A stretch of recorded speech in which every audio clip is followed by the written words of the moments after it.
Welcome back to Cards and Comics. Today I want to talk about the escalation in prices on modern wax and sports cards and the idea of perceived value and trying to explain some ideas of what makes cards and sports cards valuable.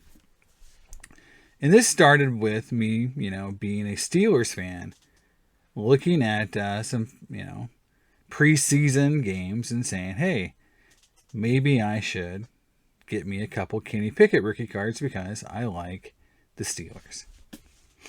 And this was shocking when I opened up eBay and I saw some completed auctions of non-Steeler, which college uniform cards selling $2,000 to $3,000, and Bowman,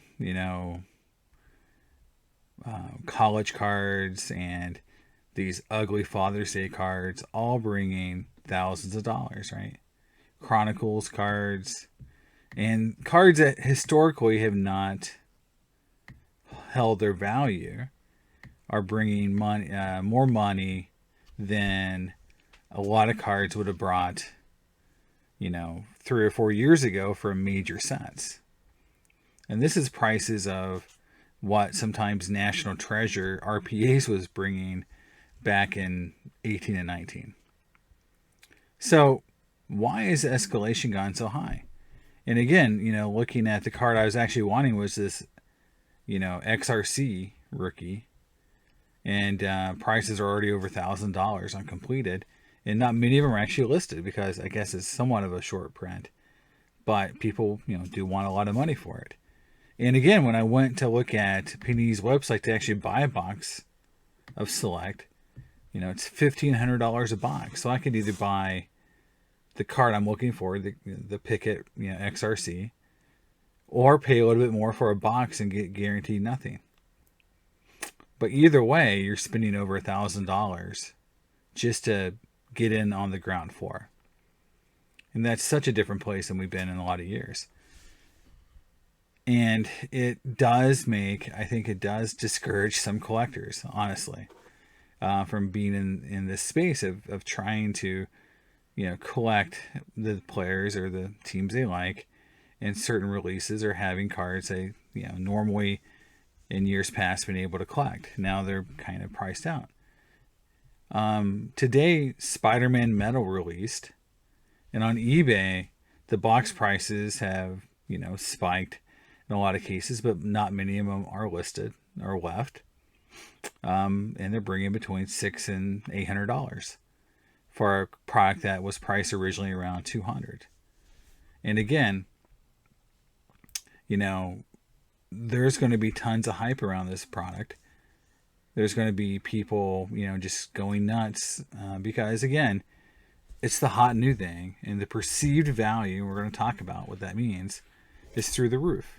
You've got, on Instagram, you got people doing a player break, right?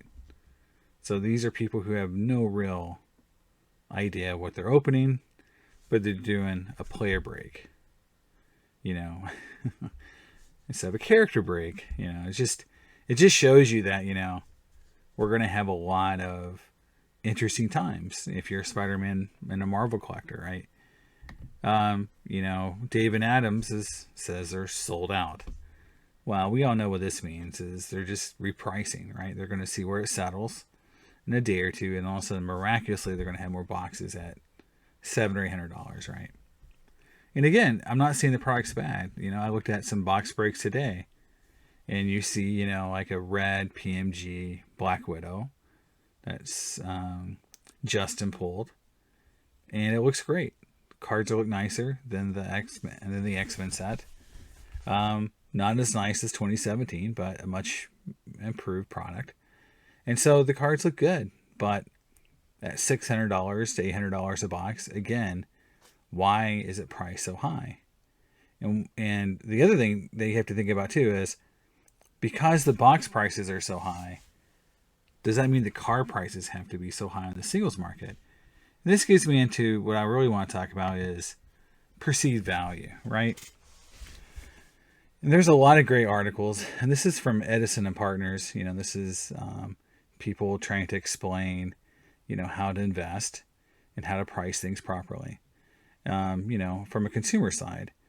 And again, this goes into some really interesting details, and I'm going to put a link to it in my video. But it says here right off the bat, the consumer experience with pricing is very complex. And consumers don't know the actual value of the product they're buying. And that's important. And so the first indicator of value to the consumer is the price point that they're buying the product at. So let's take sports cards. The price point that they are thinking about is what they paid for the box. And so if that is very high, they're automatically going to perceive the cards in that box to be priced higher than cards from products that were priced lower. And so whether or not the rarity of that card, the attractiveness of the card, it doesn't matter, because the perceived value is much higher when it comes out of a box that's already priced high. And so what it says here is perception beats reality in pricing. So people perceive these higher priced products to be worth more regardless of reality, of rarity, attractiveness. That doesn't matter, because again, perception beats reality. And actual value, it talks about a reflection of the true cost, of the actual asset. Well, we all know that in sports cards, the actual true cost, or the value of that material, is virtually nothing. So there has to be other factors of value that makes the card worth more than just the paper and let's say in some cases autograph or whatever is on it, right? And I think that is the important part that we're going to get to here, is what makes people think that something that they're buying is got more value than the sum of its components. And again, they're already starting, so taking sports cards as an example, they're already starting with, take the select example, $1,500 just to get into the game. So I'm already looking to see, okay, well, there must be $1,500 of value in this product, or there has to be something in it that makes me want to pay the $1,500 to get into this, and we'll talk about it. But there's a lot of elements of value, and it talks about the value such as reduces effort, saves time, reduces anxiety, there's social impact. All that can be something that impacts the perceived value.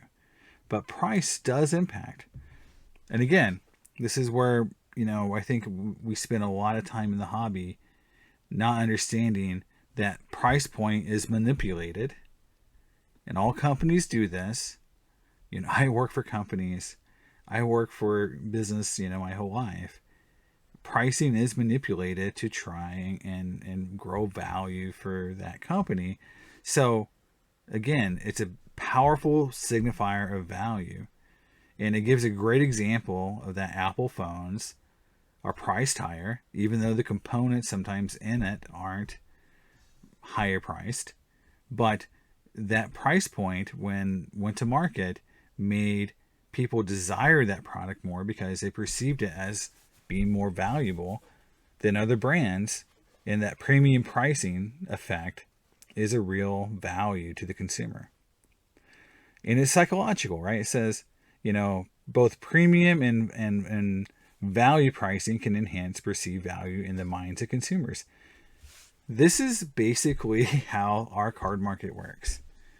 Because if you think about it, how many products are out there with parallels numbered to 10, 25, 100?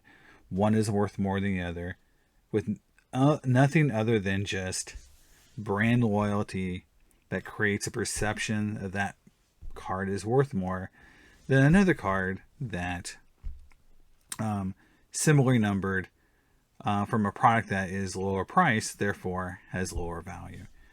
So let's get into these values, right? These what's called the elements of value here. And so elements of value are right here, and we'll walk through quite a few of these because there's 4 categories of elements of value. There's functional, emotional, life-changing, and social impact. And as you climb the tree, the importance to the consumer rises with the levels here. So if we go to the very bottom, we got informs, sensory appeal. So sensory appeal is important, right? Again, this goes into how the card looks. But you notice it's at the bottom. And this is important in sports cards because we see this a lot where you have a card that looks super nice design, but it's from a cheap product, like say it's Donruss. But you have a similar design card or something that's less appealing from Treasures, Flawless, even Select, and that card is worth more, even if it's say numbered the same, and that still goes back to that pricing perception, right? But sensory appeal is important, right? We talk about this a lot. Why are refractors worth more than other inserts from the 90s? There is some sensory appeal there, so that does add value. So let's not just throw it out and say like it has no effect, that pricing overwhelms everything, but it has some effect. So sensory appeal does matter. Quality, and then I think quality, and here it talks about the goods of service. So maybe that doesn't affect us so much. But I think from a branding perspective, there is brand loyalty and some idea that, well, this brand treats me better than this brand. I'd rather open Topps over Panini because I get a better experience and quality service for one brand or the other. That could impact others, right? There's reduces costs, avoids hassles, reduces effort. Those things really don't apply to sports cards, but this one definitely does, connects. So this is something that I think, for sports cards, if I was going to rank this categorization of value, these elements of value, I might rank this one a little higher. Honestly, I think, it could go into the emotional side too, where it's functional, but I don't think that's what they're talking about here. I think, to me, connects means that, people are connecting over sports cards through shows, through social media, through a lot of different ways to buy and sell cards, but also to talk about cards. To me, that's some value, right? That creates community, that creates friendships. And so that to me has a little bit of a higher value than just, connecting people together in terms of like functional connection, right? I do feel like, the communities that connect in sports cards is one of the reasons why people stay in the hobby longer, is through connections. Again, organizes. I think people like to collect sets. So, organizing things together could be one. But again, reduces risk, makes money is another one. And this is a really interesting one for me that in the elements of value, it's on the bottom. And I think it makes sense when you look at how we look at the hobby, because making money is in it for a lot of folks, right? That's what some people do in this hobby, is they're in it to make money. But if you look at how we celebrate the hobby and who we talk about a lot, we talk about the collectors, the people who have the cool cards, the big cards, the stuff that people want, and so yeah, they're buying those cards, but for buying it for a different reason. We'll talk about that reason and why they do that in a minute. But people want to make money, but that's not their only motivation to stay in the hobby. I think the people who are solely dealers, they don't go to the higher level values because, again, they're a business, right? But they're not adding value to the cards a lot of times. Like, buying and selling cards doesn't make the cards worth more. It's just a transaction. And so it takes other things in my mind, that we talked about a little bit, but we'll get into some other higher level values that makes the cards worth a lot more than just what, the actual value of the card, right? Fun and entertainment. Obviously, collecting can be fun. this gets across a lot of ways. You go to shows, you open packs, you have a little bit of a thrill. There's a little bit of a gambling, aspect to sports cards sometimes. Um, you know, I do think attractiveness. So it says here, like, do people feel more powerful or more attractive when they have something of value? I do think, and again, I look at it more in this way of, you definitely, when you hit a big card, you get a lot of attention. People do pay more attention to you. That does help. And I think that's why on social media, you see everyone, blasting out, the big cards they hit. There's a little bit of element of value there to where you want to be in that area. You want to be the guy that people go like, oh my God, that card's so cool. Can't believe you hit that. Awesome job. We're seeing it right now with Marvel Metal, the Spider-Man set that just came out. Everyone's racing to open their packs to have the first Spider-Man green PMG so they can throw it up there, and everyone's going to be like, man, that guy is the coolest guy in the world because he hit that card, right? That's sort of some motivation. And again, it's emotional. Like, you want people to say, look at that. Look, that guy is awesome. He hit this great card. That does make, I think, people want that card. And so you make hitting the card emotional, and then because you gain that, attraction from other people are looking at you, and you want that. So then that card becomes much more valuable to a lot of people because it got all this attention. So you want to either buy it or you want to hit it yourself. So you'll pay the money for the box. It does play into this value. Reduces anxiety. I do think that, this can go both ways. I think sports card as a hobby, on the negative side can increase anxiety, especially if you're a collector trying to get cards and the prices go up and you can't get what you want, and then that can create anxiety. But for a lot of people, the opening the box, collecting the card, going on eBay, getting a card in the mail, that kind of makes them calm. It's like, this was cool for me. It reduces some anxiety, and that's a benefit. So the cards themselves, like, why are they worth more than the paper printed on? Well, because they provide me, they reduce my stress. It's something I can escape into, and that's a value. Nostalgia is big, and so this is a big value in the sports card area. Again, this might raise a little higher, but in the emotional side, a majority of the cards that people collect my age, so again, I'm in the 40s, people in the 50s and 60s, it probably even a little bit more, is you're trying to capture something from your youth, that you have nostalgia for. And look at, again, the Spider-Man metal cards that are coming out. When people talk about those cards, they talk about the art. Well, this art is from the first appearance. The first appearance is from the 80s. I remember collecting that comic book when I was a kid. It's all nostalgia for the most part. And that creates a huge amount of value because it's connecting people. It's making people have conversations about these characters that they like and the comic books they come from. And again, the nostalgia factor is huge. Look at how many sets and sports cards that have tremendous value by pulling on the heartstrings, the nostalgia factor. I think Topps just came out with the 52 Chrome set again, and that was very popular. People were buying that left and right, trying to hit the refractors and autos because they had nostalgia for that 52 Topps design, right? We see it all the time in the hobby. In fact, Topps is pretty much the nostalgia kings. They will bring out the old sets, the old designs, and they'll milk it for all it's worth, and people love it. And it gives the cards value because people associate that time period either with good memories or that was the peak of card design, and so that they yearn for that, and it's all nostalgia, right?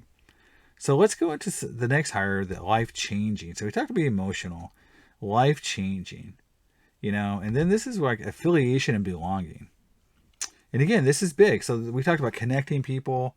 I'm on social media. I'm following people. I'm seeing people. But this is that higher level benefit. And this is kind of what I talked about is, so a connection to me is high, but it falls into this area. So after you connect, you start to become part of a loyal, it says here, loyal customer base. You become part of a group.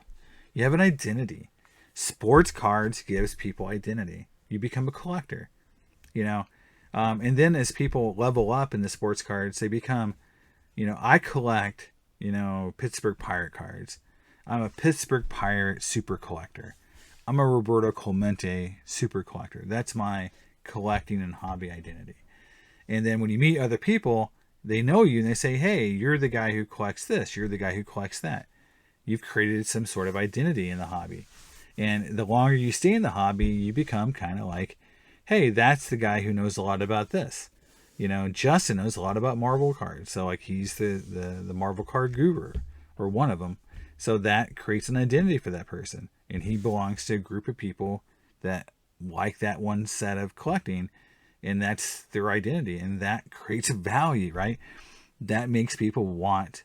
They see that guy. Oh, he's a cool dude. I want to be in that group. So I'm going to go buy those cards because I want to be part of that group. Now, the next one I'm going to talk about here, I think is a huge factor. I think it's the number one thing that people think about when they talk about investing in sports cards. And that's the heirloom value. And it's a good investment for future generations is the definition, right? Good investment for future generations. And so that, in a nutshell, is what people are talking about with a lot of sports cards. No matter if it's new cards, old cards, it's the idea you are creating value for your kids, for people that are following behind you, that you're, in some cases, on the ground floor, you're getting in early, but the idea is you're going to pass this on to someone else. And that, in and of itself, is an enormous amount of value that you're placing into that asset. And it works both ways, right? When that player does pay off, and creates that value that you can pass down, you feel very good that you did something that, made you feel good in the moment. It reduces your stress, your anxiety, allowed you to connect, allowed you to have a belonging. But at the end of the day, when you pass along, and unfortunately, when everyone ends up dying, and those cards are sitting there in the basement, as I'm sitting around surrounded by my cards and comic books, I'm hoping that the people around me that love me will see it as a positive, and that they have an heirloom that they can sell or hold, but they view it as a positive, right? Not a boat anchor around their neck that they have to get rid of at a later date. They view it as a positive, right? And that's a huge thing. Like, we want to invest our time and effort and money into things that make us feel happy, allow us to connect with each other.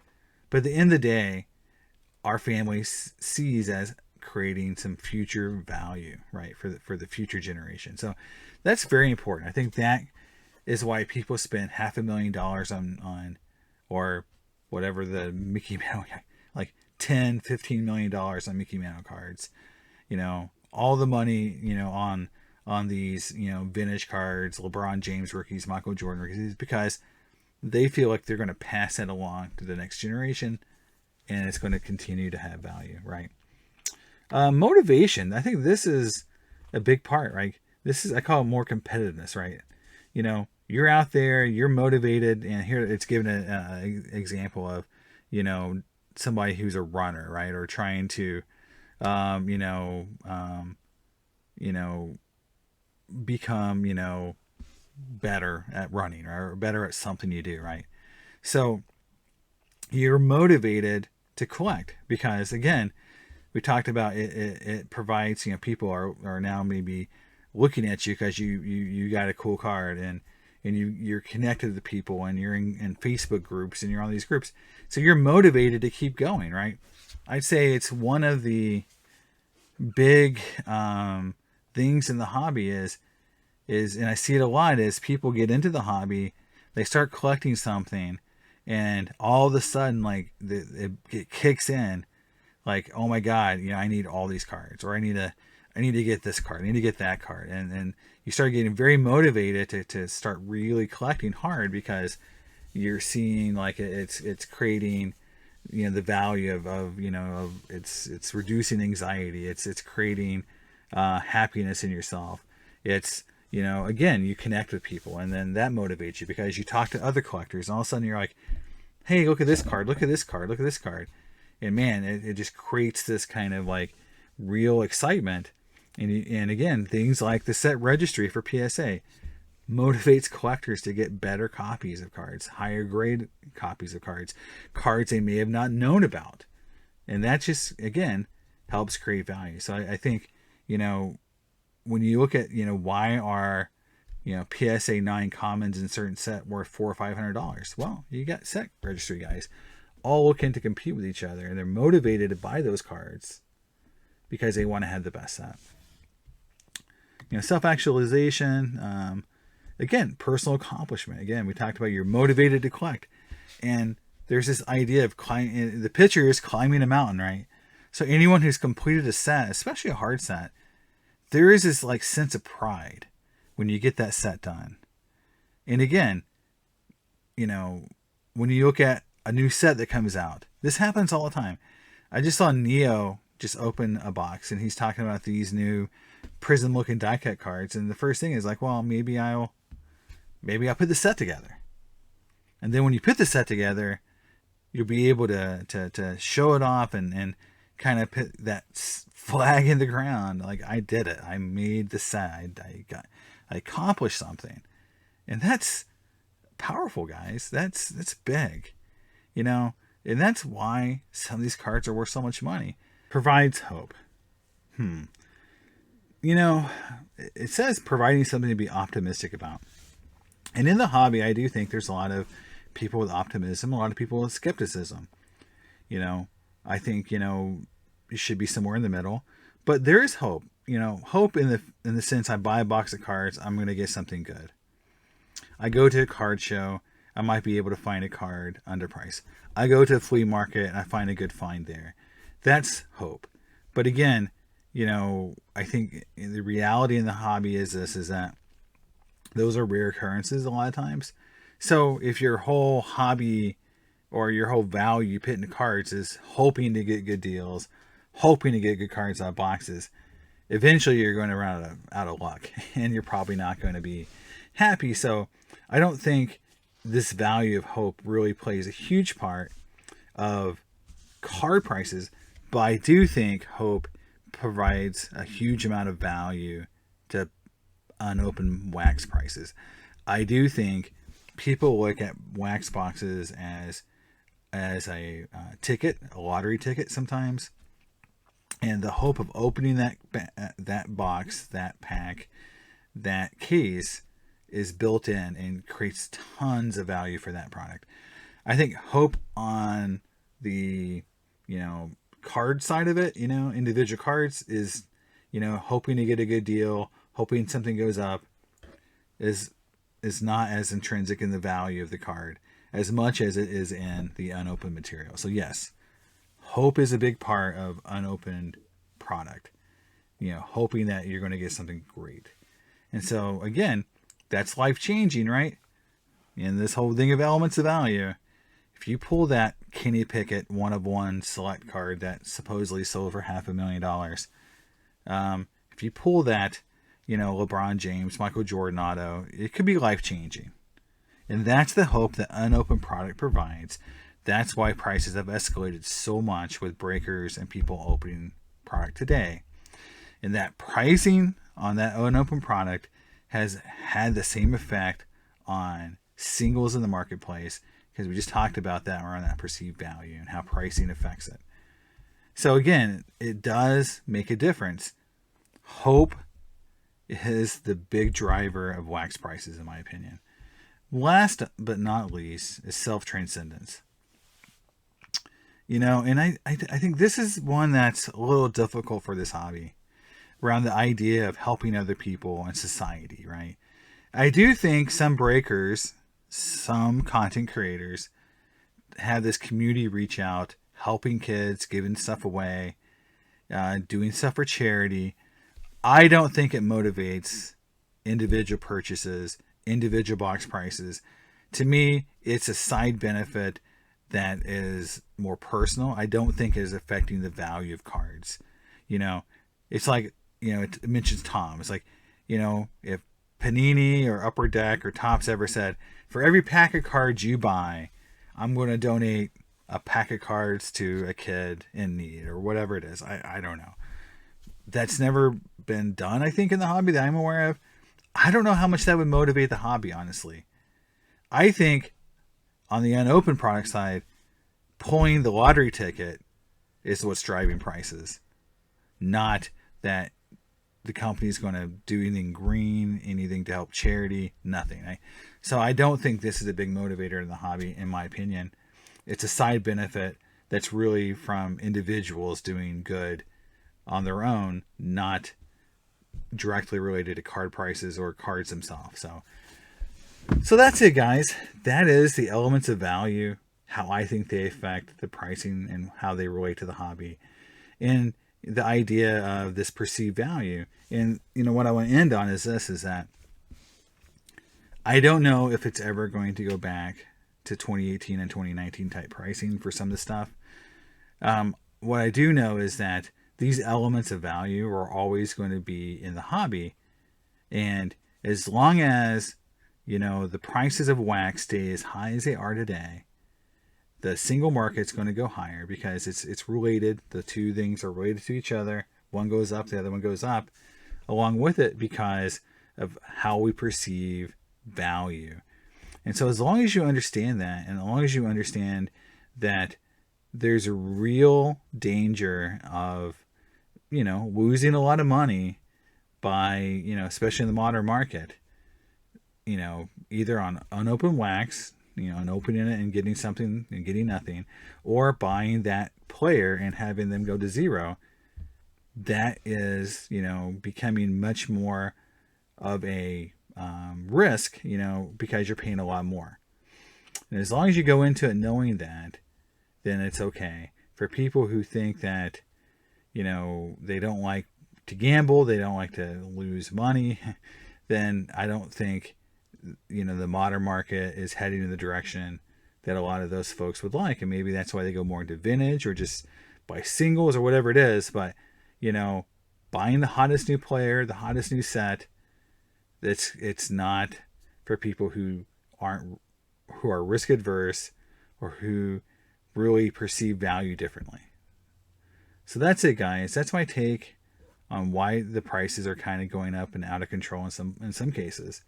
Let me know what you think and your feelings on this. And I'll talk to you next time on Cards and Comics. Bye.